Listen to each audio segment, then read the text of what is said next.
I just thought I'd start off by appreciating how much of a primary school teacher I'm looking right now, but with the glasses blinded by the window in front of me, I have to take them off and become a blind primary school teacher because I actually cannot see anymore, and I really need to find a way to wear glasses whilst videoing. I really think I need to. So yes, ladies and gentlemen, I am back here again for another review for you all. And I know I said I would be here a lot more frequently, but over London Film Festival, I became quite lazy and just thought, you know what, write it up on my blog. But technically this video today I did get a chance to watch at London Festival, and although I missed it because all of the cinemas were closed and I couldn't be asked to watch the actual press screener thing because I had work, I kind of had to have a screener, and I did. Thank you to Cinemania World Podcast. They gave me a screener link for this, and I got to watch the film Ammonite. Ammonite? Ammonite? I'm gonna butcher it up all the time. I'm gonna just say different pronunciations of it, and one of them's gonna be right. So when you guys go, it's actually this, I'll be like, yeah, I said it. Just not all the time. So Ammonite is set in the 1840s and it's directed by Francis Lee, who has made God's Own Country. But yes, it stars Saoirse Ronan, and Kate Winslet. And this story, I kind of went going in like not knowing much about it. I missed it in London Film Festival, so I saw a few reviews from my friends who went there on Twitter, and they were saying to watch A Portrait of a Lady on Fire. So I was like, oh, okay. So it's basically the same story then, which I thought was a bit weird because I didn't think Portrait of a Lady on Fire was historically kind of accurate or was based on anything historical. So I was a bit like, oh, okay, they just made the same film a year on. But no. Actually, this film is about Mary Anning, who was a real person who lived in the Victorian ages, and she was the first ever person to find a fossilized dinosaur skeleton. Now, I was like, kind of going into this film afterwards, it kind of clicked with me, and I was like, hold on a minute.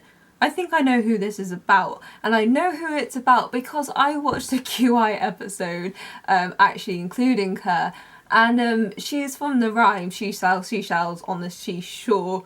For if she sells seashells, I'm sure, I don't know the full rhyme, but she sells seashells on the seashore. That's actually who the rhyme was based upon, because she used to sell seashells on the seashore to make a living, but on the side she actually found fossilized skeletons of all of these different dinosaurs, and she kind of gave proof to evolution and extinction, which was very hard to prove in those days because people didn't want to admit that God's creations were, well, easily destructible in a sense. And she was the first person that did all of this, so it was an interesting story, and I was like, oh, we're gonna hear all about this, who she was, and I was getting quite excited because I was like, I kind of know a bit of history myself, but none of this actually came up. Well, it did.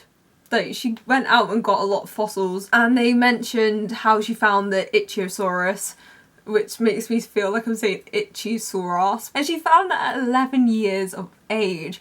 And she's a really fascinating woman, and some of these facts about her actually did come up in the film, but they were kind of passing sort of statements. Like, you have this real powerful moment by Saoirse Ronan when she kind of stands up to the scientist like, no, you give her the credit for finding this amazing like Ammonite fossil. You've got to appreciate the work that she's doing. Like, she goes out on the beaches of Lyme and she like finds all of these fossils, she digs them, and it's a really dangerous thing. She would have to like climb these landslide things like on her own in the wet and in the cold and with the tide coming in and stuff like that. So you had like a little hints of like how really good she was, but on the whole, because I think the film lacked in sort of conversation, and I suppose it also was kind of a shorter period of time, like she did go on to find more skeletons in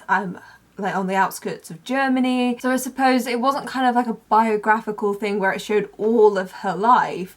So like maybe they didn't feel the need to have to put that bit in. But it kind of just, what I wish it had was actually like a little, like, you know, the back screen card thing at the end where they give you a little bit of information, because she's a really influential person whose work actually only got recognised that it was her work 163 years after her death. She was actually denied access to become a member of the Geological Society in London because she was a woman, and they only really started accepting women in 1904. What my biggest critique about this film is yes, it doesn't say based on a true story, but it's based on a true person, and some of the things aren't really heavily pushed, except for one thing. So the reason why people say to go and watch A Portrait of a Lady on Fire is because this film is a period piece with a lot of lesbian sex in it, which is not a bad thing. Kate Winslet and Saoirse Ronan are pretty darn hot. But the thing is, because this is based on a true person, we kind of want to know fact. And the fact is, we don't actually know if she was a lesbian, or if Charlotte, who is played by Saoirse Ronan, is actually lesbian herself, and if they actually had a relationship, if both of them were. We know that Charlotte was married, and she's married in the film. But the thing is, people suspect her to be, Mary Anning to be a lesbian, or at least, like, well, there's no hardcore evidence. But because she never wed and she never had children, people think, oh, she must have been that way inclined. She might have been. I'm not saying that she's not, but there's also claims that she could have been asexual, or because she was so focused on her work from such a young age and trying to get recognition for the work she does, but like she was trying to make a living for herself. And I think, like, we shouldn't just jump to it. Now, the director has said and like defended this, because actually there's a lot of controversy over making this a lesbian film. Now, he said the films that he makes are to sort of question things and like portray sort of sexuality on the screen and explore that on the screen and what you can do with that, which is completely fine. But like, I'm fine. I love A Portrait of a Lady on Fire, and I actually reviewed it as well on my blog, and I had no qualms about the lesbian sex in that. Completely fine. You go for it. But actually, in this film, because I read up an article about it when I was reading up about if this was real, and I read an article and they said about the family, because obviously she didn't wed and she didn't have children, they had to kind of find like distant relatives, and they were like, yeah, that's fine, you can do it, but as long as it's done tastefully, then that's fine. The only thing is, I didn't think it was kind of tasteful. Like, it was very sexual. Oh, I hope none of my family see this. It was very graphic. Kate Winslet has really bouncy, perky tits. Fair play. I kind of want to know what's her secret for when I'm her age. But like, it wasn't bad, but it was just too heavily focused on that, which makes sense with the director saying he wants to explore these things and sexuality on the big screen. But I feel like he could have done this film with two just random characters, not based on anyone real, not really historical. It could have been a period piece, like A Portrait of a Lady on Fire. It could be pretty much all of it, if you just strip away the fact that it's Mary Anning. It's kind of like she was a lesbian and a geologist. You see, like, it kind of, that came second to me in the film whilst watching it.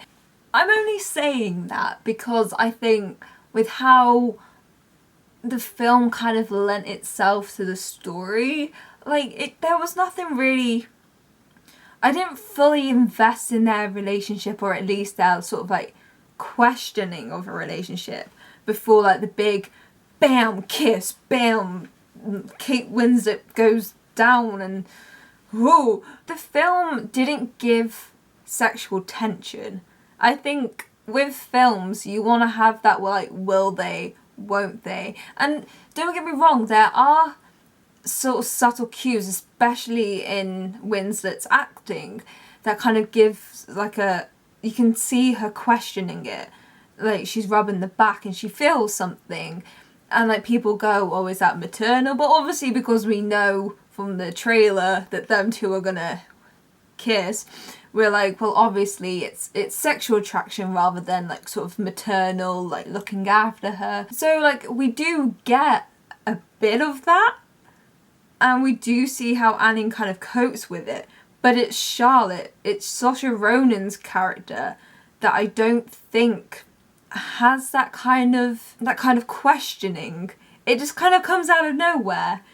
She just kind of goes to her and like, you're the beautiful one out there, and then bam. If there was more build up, and I actually believed, at least in Charlotte having those feelings for her, but I don't really see Charlotte as feeling that. Now, Charlotte's kind of portrayed as a younger girl in the actual film, whereas in a sense in real life she was actually older than both her husband and actually Anning herself, I think by like 2-3 years. So I think with her being portrayed as younger, there's kind of like a naivety to it, especially at the end. She's kind of a bit like like me when you try to get like someone's attention. You're like, hey, I did this for you, like, give me a kiss. It's a bit too excitable puppy. I don't feel like there's actually any believable connection between the two of them. This film could have just been two women, like, you know, trying to get their name heard in science and trying to get their work recognised, and more of like a beforehand. Like, there is chemistry between the two of them, but it's only that sort of connection and the chemistry when it's passionate, and like when they are doing these like full-blown sitting on your face like scenes. That's the only time really where I can believe in it. I'm just saying, I don't think there was a need to do an Anning story where she was a lesbian. I think he could have just done a Mary Anning story and just honoured her work a little bit more and pushed that a lot more, but instead they kind of did this lesbian kind of film. But like I just said, like, I'll kind of go away from the controversy now of like the historicalness, because this film was beautiful to watch, and he is a very good director. That work I want to go and see more of. Like, I will go and watch God's Own Country because apparently I should, so I will. Don't worry, I will. Because also that kind of explains why I didn't like the pacing. I thought it was very slow. Not that that's a bad thing. Like, I always keep saying it with films right now, that like I don't really like slow films, but there's a lack of sort of dialogue in it, which I think it's kind of, again, a bit like, I know everyone's comparing it to the film, but it is kind of how I view A Portrait of a Lady on Fire. That film is gorgeous, how it's shot, how it's acted, everything. But am I going to put it on and watch it? Probably not. Now, in terms of the Oscars, I do think it will probably become like a Best Picture nomination, probably be Best Director. I think I like Saoirse Ronan in this, but I think she's been stronger in a lot more. So I would kind of say no to supporting actress, but definitely yes for Best Actress for Kate Winslet. Because although like I criticise about the whole controversy, I know I have to admit to myself she is freaking good in this film, and it's nice to see when sort of directors just let the actresses act, well, and actors as well. They kind of just put their faith into them as like, okay, you know this character, you know how they should be feeling, just perform. And I think that's what makes good performances, because sometimes you can just see how performances are very static, especially if like the director has written the screenplay as well. They kind of get too invested in like, I wrote this, I know how everything should be played out, I know with characters, boom, boom, boom, and instead like it just kind of falls flat then. So that was kind of my review on Ammonite. Like, I know that I've kind of gone too hard hitting into the controversy and into like how unhistorically correct this is. And I hope that that doesn't make you think that I hate this film, because I don't. I appreciate this film. It's just I don't appreciate how much he handled the terms of historical and lesbian. Like, but that's just my opinion, and I want to hear your opinion. So if you do have an opinion on this film, or sort of you think I'm thinking too much into it, please let me know. You can do that by clicking down the links down there on all my social media, read my blog posts of the films that I've watched in London Film Festival. I hope to see you soon. With lockdown I will be doing a lot more videos, so I might do more of the classic stuff, and do like franchises. I was thinking of John Wick because Keanu Reeves is breathtaking. But yeah, so besides that, just keep seeing what's about. If you have anything for me to review or video to make, just let me know. Anyway, bye. Toodaloos. Suppose if they were like, hey, I'm hot for you, like, let's go for it. And it's like, okay, let's go. It was just purely like two women just honking donking with it.